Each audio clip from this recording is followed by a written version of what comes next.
Allez, bonjour à tous, j'espère que vous allez bien. Aujourd'hui, analyse de marché, brief surtout sur du court moyen terme, Bitcoin, Ether, les altcoins. J'ai toujours une position sur Hyperliquid. On fera un suivi de ce trade-là, comme je vous avais fait ces derniers temps avec le trade que j'avais pris sur Ethereum. Et on analysera quelques cryptos que vous m'avez demandé d'analyser.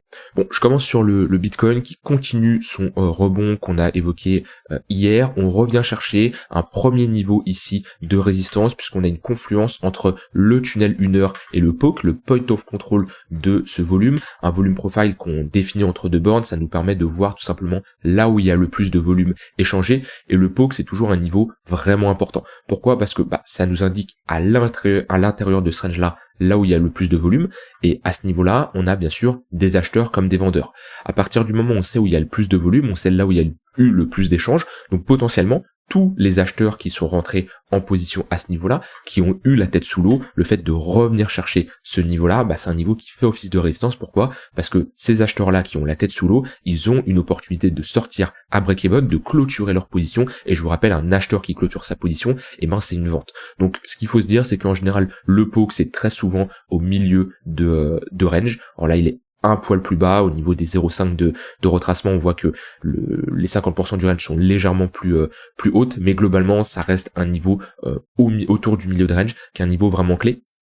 Et c'est pour ça souvent quand je parle de stratégie de range où on cherche à se positionner sur les extrémités, le POC c'est un bon niveau pour prendre des profits. Donc voilà, Bitcoin qui reste sur un petit rebond court terme intéressant, toujours à l'intérieur de cette phase de latéralisation. Maintenant, comme je dis, on arrive sur un niveau où méfiance, ça peut être déjà un niveau intéressant pour prendre des shorts, parce qu'il y a pas mal on a une très bonne zone de localisation ici d'un point de vue résistance entre un point pivot weekly, le POC, un point pivot daily, le tunnel 1 heure. Donc c'est un niveau qui va pas être facile à passer, ce niveau-là entre les 84 et 84 500 $. Idéalement, pour avoir une confirmation comme qu'on passe au-dessus de ce niveau-là, ici il faudrait valider un sommet plus haut et avoir un vrai break de ce niveau. Donc là déjà, on est sur une zone où quelqu'un qui cherche à prendre des shorts, c'est une bonne zone, idéalement. Alors bien sûr là, on cherche pas à trader le range, mais on cherche à trader cette zone de résistance pour avoir un retracement et revenir chercher des niveaux plus bas. Mais ici, la zone de localisation, elle est bonne. Et c'est là où le marché nous montre en ce moment qu'il faut avoir la capacité de s'adapter et changer de biais très rapidement. Et je pense que vous l'avez vu sur ces derniers jours dans ma manière d'aborder le marché et de le trader. Vous avez vu que ici, j'étais bullish, je cherchais des longues. Ici, je les ai clôturés parce que j'avais des signaux que je n'aimais pas. J'étais bearish sur toute la descente. Je suis repassé bullish hyper rapidement à ce niveau-là où j'ai commencé à chercher des longues. Je vous ai montré un long sur Hyperliquid que j'ai toujours en cours. Et là, en l'espace de quelques heures, on arrive sur un niveau de résistance et je commence à être prudent parce que on voit qu'on rejette. Et c'est ça où, en trading, si vous n'avez pas cette capacité de vous adapter rapidement, de changer de biais rapidement, je vais vous le dire, vous êtes mort. Vous êtes mort. Et en trading, il faut avoir cette capacité de changer de biais. C'est pas grave d'être bullish un jour et d'être bearish le lendemain. Et il y en a, quand ils sont bullish un jour, ils sont bullish toujours. Voilà, c'est la mentalité de beaucoup de personnes qui ont du mal à s'adapter. Non, le but c'est pas d'être bullish parce qu'on veut que le marché soit bullish. On est bullish parce que le marché nous donne des signes comme quoi il est bull,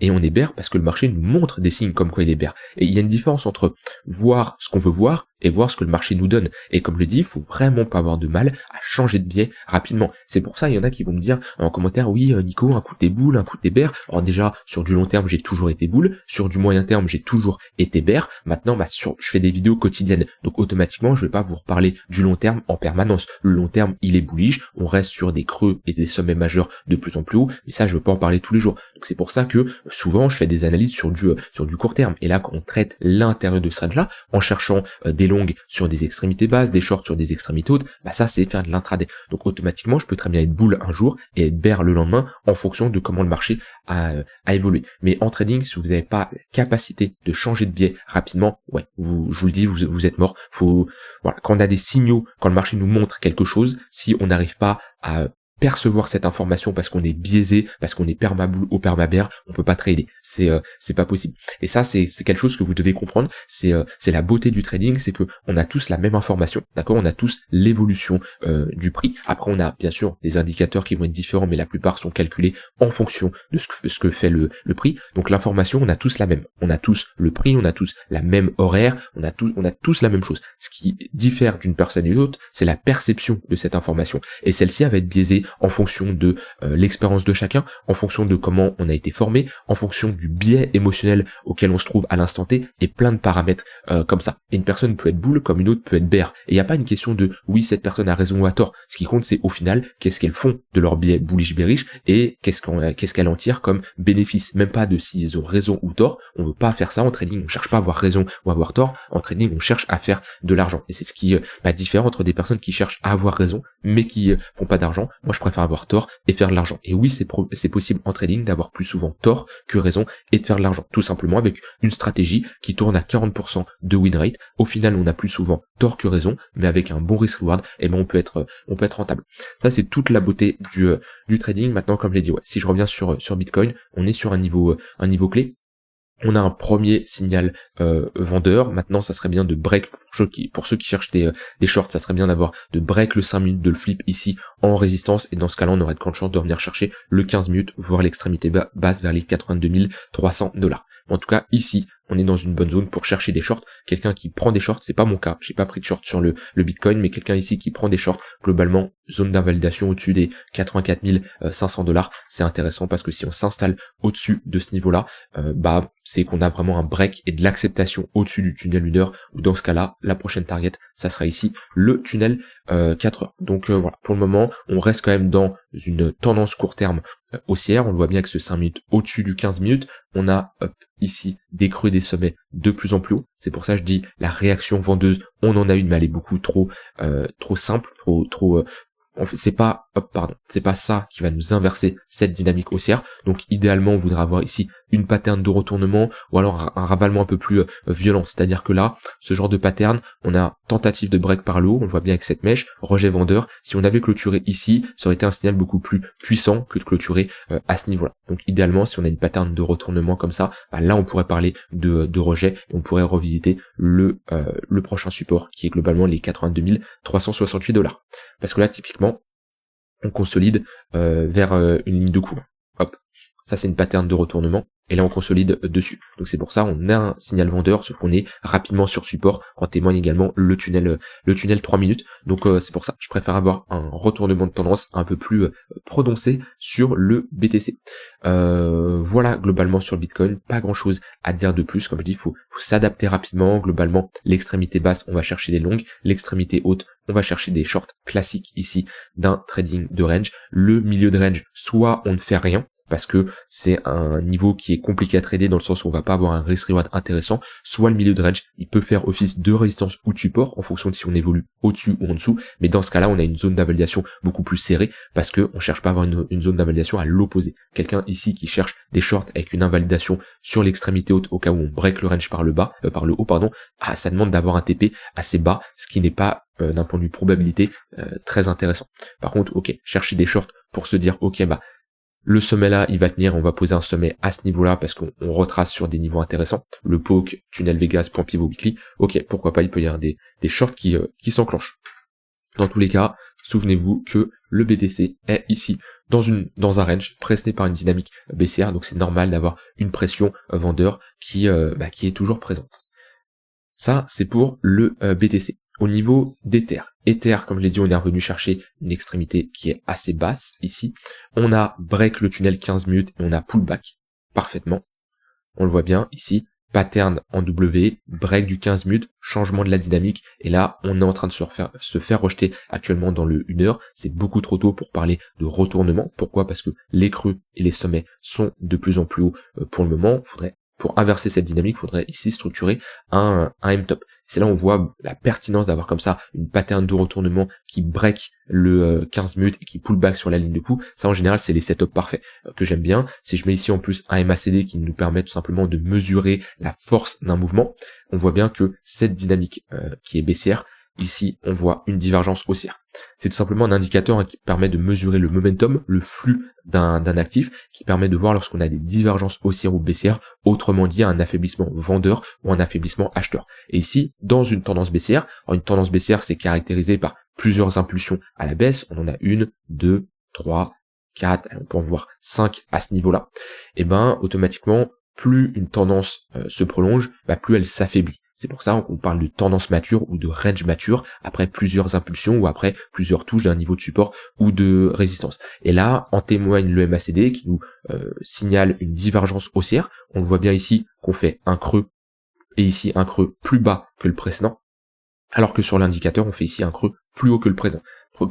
Un creux plus haut que le précédent, ce qui nous montre tout simplement comme quoi on a un affaiblissement des vendeurs. Attention, une divergence haussière sur le MACD ou sur le RSI, par exemple, pour ceux qui utilisent le RSI, ça ne suffit pas pour signaler un bottom. Pourquoi ? Parce que ça nous signale tout simplement uniquement un affaiblissement vendeur, mais des vendeurs faibles seront toujours plus forts que des acheteurs absents. Et ce qu'il nous faut dans une dynamique comme ça qui est baissière, qui s'affaiblit, c'est une pattern de retournement, chose qu'on a ici. On la voit bien, cette pattern de retournement, où là on fait des sommets de plus en plus bas, jusqu'à arriver à un stade où on fait des creux des sommets de plus en plus haut, on break ici le précédent sommet, on pull back dans le tunnel 15 minutes, ça nous témoigne comme quoi on inverse notre dynamique. Alors attention, on inverse notre dynamique, ça veut pas dire que ça y est, c'est reparti to the moon. On pourrait être sur un bottom, court terme, pour revisiter le tunnel 1 heure, ou le tunnel 4 heures. Mais pour le moment sur Ether, on est revenu chercher une extrémité basse, une zone où on va plutôt chercher des longues, parce que à l'intérieur d'un range, on cherche toujours à se positionner sur l'extrémité basse,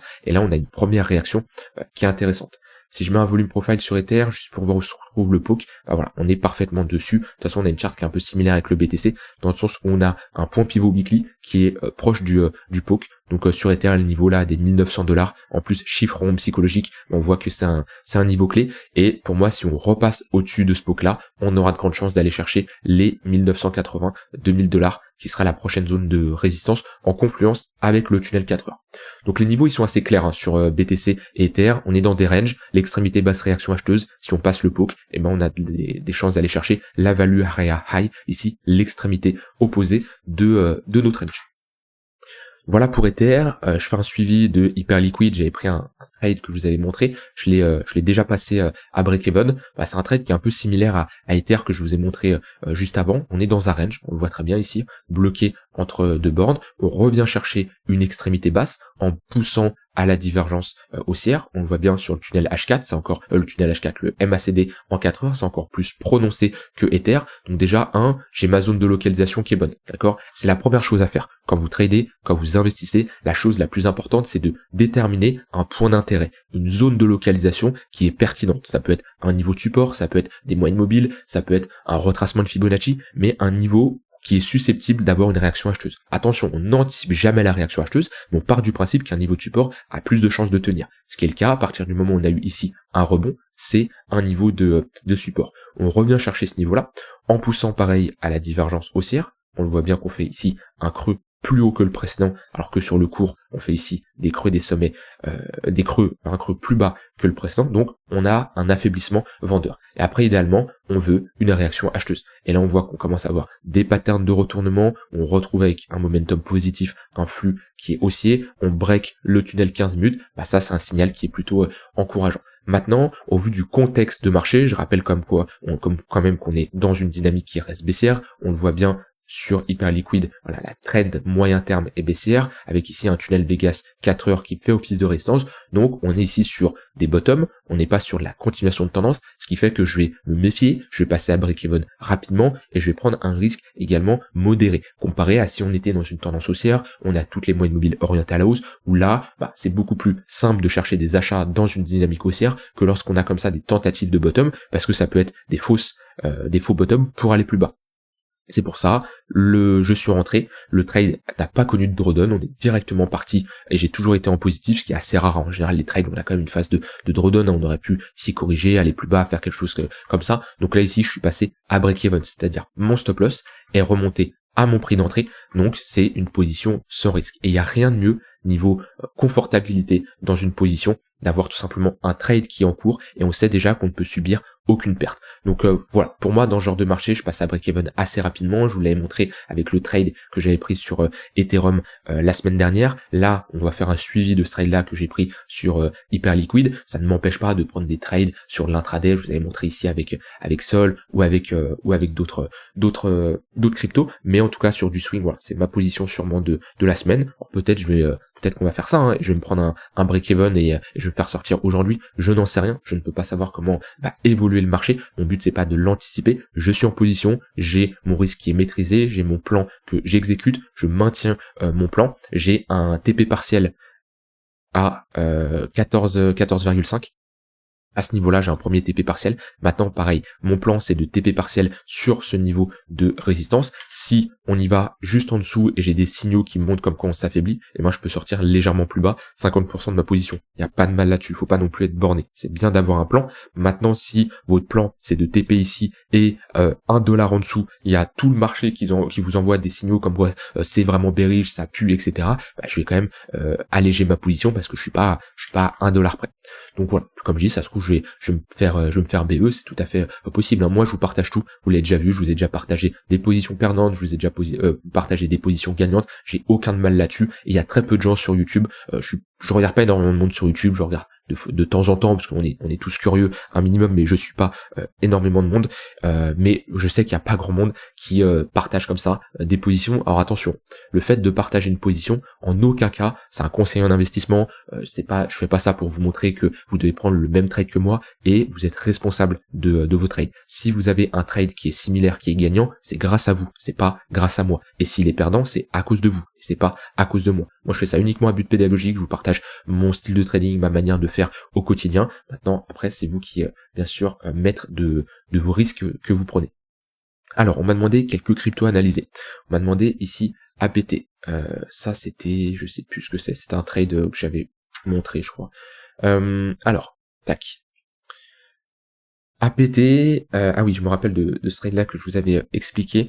C'est un trade de bad range ici, vu que APT, on est clairement sur un bad range. On est sur un niveau très important, le chiffre rond ici des $5, qui est un gros niveau de support, et au vu de la charte, c'est plutôt un niveau, on va chercher des achats, vu qu'on est sur une extrémité basse, avec une zone d'invalidation qui est claire. Si en weekly on commence à clôturer sous les $4, vaut mieux sortir. Et vous voyez, ce genre de chart, ça me fait penser à Jup. Vous voyez, Jup, c'est exactement ce genre de scénario, c'est que on range et tac, on va chercher l'extrémité opposée, et on fait que ça. Et là, il y a pas mal de trades à prendre dans ce genre de configuration. Par contre, quand ça pète, faut sortir. Parce que quand ça pète, on sort d'une phase de latéralisation et on passe dans une tendance baissière, et on voit bien que la tendance baissière elle est bien marquée, et depuis qu'on a break, on est déjà ici sur un moins 44%. C'est pour ça, faut sortir. On a un marché qui nous envoie un signal comme quoi, on casse ce range par le bas, vaut mieux tout simplement se barrer. Et à péter, on pourrait être dans le même scénario. C'est-à-dire que ça se trouve, on va range encore longtemps, c'est tout à fait possible. Ça se trouve, on va rebondir, ici on va revenir là, on va faire ça, et peut-être qu'on va casser. Mais ce qui compte, c'est au moment où on casse, vous prenez votre perte. Ça sert à rien de holder une position qui passe d'une dynamique de range neutre à une dynamique qui est baissière. Actuellement, on est sur un niveau de support, on le voit bien, dans une phase de latéralisation, dans un plus petit range également.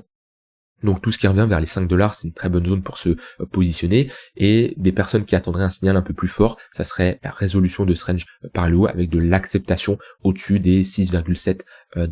On passerait au-dessus du tunnel 4 heures, on serait proche quand même du tunnel daily. Là on est déjà sur un plus 25%. Après, au vu du contexte de marché, je ne sais pas si APT pourrait en venir chercher des niveaux aussi hauts. On sera un x3 à partir de maintenant. Faudrait quand même avoir des cryptos qui performent bien. Je vois mal APT faire sa vie, repartir sur l'extrémité haute, pendant qu'on a un BTC qui consolide à 80 000 $. Mais en tout cas, sur du weekly, on revient chercher des niveaux intéressants. On m'a demandé VET.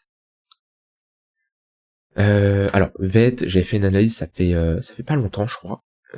Déjà, je vous en avais parlé à ce niveau-là, qu'on était sur ce niveau de résistance, également au moment de la réintégration. Ici, ça me parle. Je vais supprimer ça.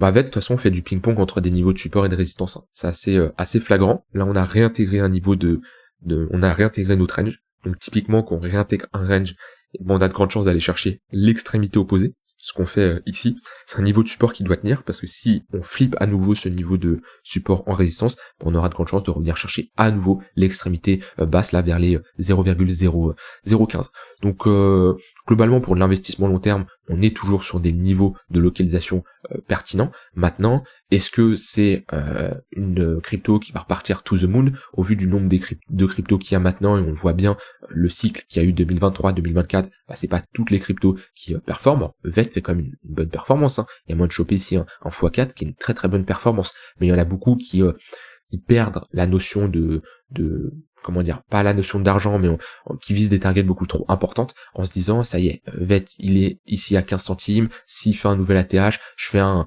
x17. Non. Alors, c'est possible, et il y a des cryptos qui ont eu ce genre de chart. Maintenant, c'est pas tous, et c'est pour ça, faut pas hésiter à prendre ses profits. Honnêtement, après un x3, x4, bah, on a toutes les raisons pour au moins sécuriser une partie de sa position. Ça peut être 20, 25%, peu importe, mais au moins sécuriser une partie. Maintenant, sur VET, on revient chercher un niveau de support. Bien entendu, on est même sur support sur du moyen terme. Maintenant, la dynamique reste baissière. On le voit bien, le tunnel 4 heures qui fait toujours office de résistance. Et dernière crypto qui ont demandé d'analyser, allez où, c'est Sei. Il me semble que c'est Sei. Non, c'est pas Sei, j'ai déjà fait une analyse. Alors attendez, je sors mon fichier texte que j'ai sur le côté. Non, c'est Algo. Voilà, parfait. Je sais pas pourquoi j'ai inversé. Alors, hop. Bon, Algo, j'en ai déjà parlé, je sais que je m'étais fait un peu taper dessus parce que les gens n'aiment pas que je dise ça, mais c'est une crypto qui est pas intéressante pour l'investissement long terme. Pourquoi? Parce que elle se fait surperformer largement par le Bitcoin. Dites-vous qu'on est revenu au niveau du crash Covid, ici, hein, c'est le dump du Covid, on voit qu'on est revenu chercher ce niveau-là. C'est comme si BTC revenait chercher les 3000 $. Donc déjà, ça nous montre quand même la sous-performance de cette crypto-là. Maintenant, on est ici dans une phase de latéralisation. Ici, on a quand même un bottom qui a été posé. Ça, on est sur une structure mensuelle en W. Donc typiquement, quand on a comme ça des structures, c'est très rare de repasser sous les creux. Alors, c'est pas pour ça que Algo ne peut pas le faire, mais d'un point de vue probabilité, souvent des structures comme ça, mensuelles, on n'y revient pas tout de suite. On voit ici, on a eu une structure mensuelle en W, après on est quand même bien parti, d'accord, et on a eu un bon élan. On est revenu chercher ces creux-là, mais entre-temps, à partir du moment où on a break, on a fait ici quand même une assez bonne performance. Donc on voit là, on a une bonne impulsion haussière sur Algo, on a quand même eu ici une performance de 287%.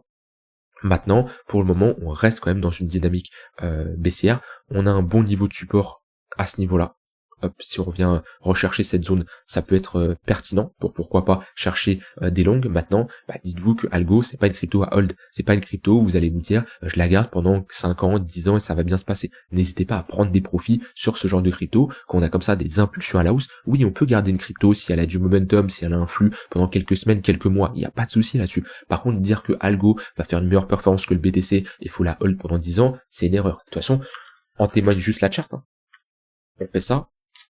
Hop, et on voit que la performance de Algo contre le Bitcoin, c'est moche. Et encore, j'ai pas pris, je vais essayer d'avoir, hop, Algo USD, taux et crypto, BTC USD.